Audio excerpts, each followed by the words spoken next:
നിഫ്റ്റിന്ന് close ചെയ്തിരിക്കുന്നത് 24,821 close ചെയ്തിരിക്കുന്നത്. ഇന്നൊരു പോസിറ്റീവ് ഗ്രീൻ ക്യാൻഡിൽ ക്ലോസ് ചെയ്തിരിക്കുകയാണ്. നിഫ്റ്റിക്കായാലും ഇനി മുകളിലേക്ക് സാധ്യതയുണ്ട്, എത്രത്തോളം മുകളിലേക്ക് പോകാനായിട്ടൊരു സാധ്യതയുണ്ട്. മാർക്കറ്റിനെ കുറിച്ച് അനാലിസിസ് ചെയ്യുന്നത് ബിജീഷ് വള്ളു, പ്രൊഫഷണൽ ഫുൾ ടൈം ട്രേഡറാണ്.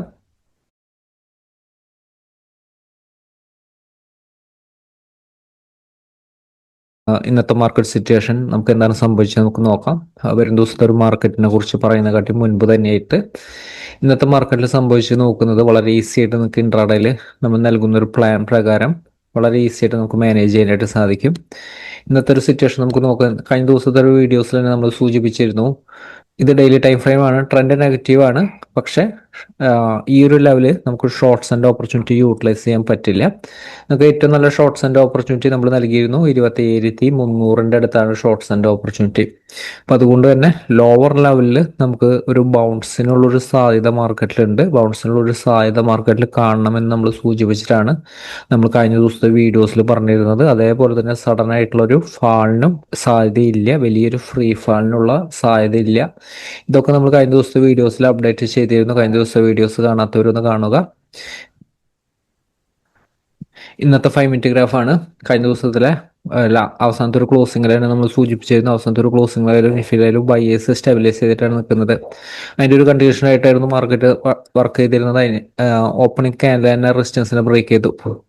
എപ്പോഴും പറയാറുള്ളതാണ്, റെസിസ്റ്റൻസിനെ ഓപ്പണിംഗ് ക്യാൻഡിൽ ബ്രേക്ക് ചെയ്താൽ ആ ഒരു ക്യാൻഡിലാണ് മാർക്കറ്റിന്റെ പിന്നെ ഒരു സപ്പോർട്ടായിട്ട് ആക്ട് ചെയ്യുക. അത് മെയിനായിട്ട് നമ്മൾ നൽകുന്ന ഒരു റെസിസ്റ്റൻസിനെയാണ് ബ്രേക്ക് ചെയ്തിരിക്കുന്നത്. അതുകൊണ്ടാണ് നിഫ്റ്റി താഴത്തേക്ക് വന്നപ്പോഴും തിരിച്ചു കയറാനുള്ള ഒരു ടെൻഡൻസി, മാർക്കറ്റിന് ആ ഒരു ഫാളിന്റെ ഒരു സ്ട്രെങ്ത് എപ്പോഴും മാർക്കറ്റ് നഷ്ടപ്പെട്ടത് എന്തുകൊണ്ടാണെന്ന് ശ്രദ്ധിക്കുക. ഈ ഒരു ഓപ്പണിംഗ് ക്യാൻഡിലിനെ ബേസ് ചെയ്തിട്ട് മാത്രമാണ്.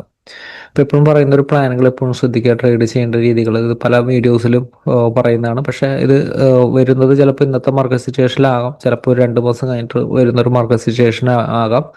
അപ്പോൾ ഏത് സിറ്റുവേഷനായാലും മാനേജ് ചെയ്യേണ്ട രീതികളായാലും ഓരോ മാർക്കറ്റ് സിറ്റുവേഷനിൽ നമ്മളത് അപ്ഡേറ്റ് ചെയ്യുന്നുണ്ട്. ഓരോ ദിവസത്തെ പല ദിവസങ്ങളിലെ വീഡിയോസിലായിട്ട് അപ്ഡേറ്റ് ചെയ്യുന്നുണ്ട്. വീഡിയോസ് മുടങ്ങാതെ കാണുക. നമുക്കൊരു ദിവസത്തെ മാനേജ് ചെയ്യുന്ന പോലെയല്ല നാളത്തെ മാർക്കറ്റ് മാനേജ് ചെയ്യുന്നത്.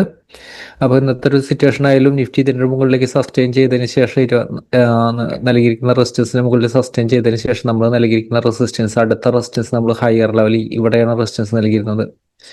പക്ഷെ ആ ഒരു ലെവലും ഓപ്പണിംഗ് ക്യാൻഡിൽ ബ്രേക്ക് ചെയ്തു.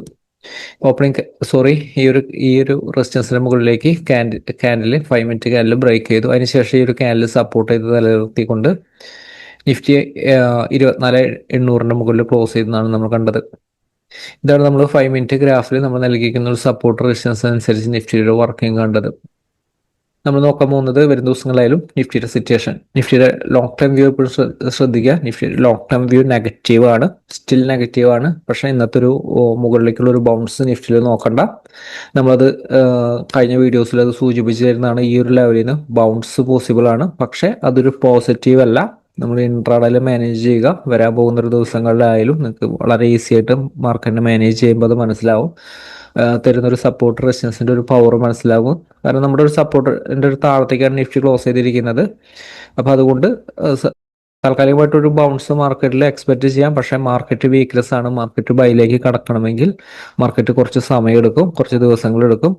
കൃത്യമായിട്ടുള്ള അപ്ഡേറ്റുകൾ നമുക്ക് നൽകാനായിട്ട് സാധിക്കും. നമുക്ക് വരാൻ പോകുന്ന ഒരു ദിവസങ്ങളിൽ മാർക്കറ്റ് ഒരു ട്രെൻഡ് നമുക്ക് നോക്കാം. ഏതാണ് റൈറ്റ് ആയിട്ടുള്ള സപ്പോർട്ട് റെസിസ്റ്റൻസ് എന്ന് നമുക്ക് നോക്കാം. നിഫ്റ്റിയിലും മാനേജ് ചെയ്യേണ്ട രീതി ശ്രദ്ധിക്കുക. വരാൻ പോകുന്ന ദിവസങ്ങളിൽ ഒരു പ്ലാൻ ശ്രദ്ധിക്കുക. നിഫ്റ്റിന് 2 സൈഡിലേക്ക് ഒരു മൊമെന്റത്തിന് ഒരു സാധ്യതയുണ്ട്. ബൗൺസ് എക്സ്പെക്ട് ചെയ്തിരുന്നു. ആ ഒരു ബൗൺസ് നമുക്ക് ലോവർ ലെവലിൽ നിന്ന് ആ ഒരു ബൗൺസ് മാർക്കറ്റിൽ വന്നിട്ടുണ്ട്. ട്രെൻഡ് സ്റ്റിൽ നെഗറ്റീവ് ആണ്. പക്ഷെ കൃത്യമായിട്ട് സപ്പോർട്ട് റെസിസ്റ്റൻസ് അനുസരിച്ച് മാനേജ് ചെയ്യുക. എക്സാക്റ്റ് ആയിട്ട് എങ്ങനെയാണ് എൻട്രി ചെയ്യേണ്ടത് എന്നുള്ളത്. നിഫ്റ്റി ആയാലും ചെറിയൊരു ഗ്യാപ്പ് അപ്പ് ഓപ്പണിംഗ് ആയിരുന്നാലും 24,888, 24,888, 24,862 ഇതാണ് നമുക്ക് നിഫ്റ്റിയുടെ സപ്പോർട്ട് റേഞ്ച് വരുന്നത്. ഇപ്പൊ നിഫ്റ്റിയിൽ ഓപ്പൺ ചെയ്യുന്നത് 24,862 ഹോൾഡ് ചെയ്തുകൊണ്ട് 24,888 മുകളിലേക്ക് ബൗൺസ് കിട്ടിക്കഴിഞ്ഞാൽ ബൈ ഓപ്പർച്യൂണിറ്റി യൂട്ടിലൈസ് ചെയ്യാം. 24,950 നമുക്ക് റെസിസ്റ്റൻസ് വരുന്നത്. ഷോർട്ട്സ് ആൻഡ് ഓപ്പർച്യൂണിറ്റി 860 താഴെ സസ്റ്റെയിൻ ചെയ്ത ഷോർട്ട്സ് ആൻഡ് ഓപ്പർച്യൂണിറ്റി യൂട്ടിലൈസ് ചെയ്യാം. ഈ ഒരു ലെവലിൽ തൊട്ടടുത്ത റെസിസ്റ്റൻസുകളുണ്ട്. തൊട്ടടുത്ത റെസിസ്റ്റൻസുകൾ കാണുമ്പോൾ എപ്പോഴും ആ ഒരു ഏരിയ ഡേഞ്ചറാണ്. അതേപോലെ തന്നെ തൊട്ടടുത്തൊരു സപ്പോർട്ടുകൾ കാണുമ്പോൾ ആ ഏരിയ കുറച്ചൊരു സ്ട്രോങ് ആയിട്ട് നിലനിൽക്കാനായിട്ട് ഒരു സാധ്യതയുള്ള ഒരു ഏരിയ ആയിരിക്കും. അപ്പോൾ നിഫ്റ്റി ഓപ്പൺ ചെയ്യുന്ന ഫ്ലാറ്റ് ഓപ്പണിംഗ് ആയാലും വെയിറ്റ് ചെയ്യുക. റൈറ്റ് എൻട്രി സപ്പോർട്ട് റെസിസ്റ്റൻസിൽ നിന്നാണ് എപ്പോഴും റൈറ്റ് എൻട്രി ലഭിക്കുക.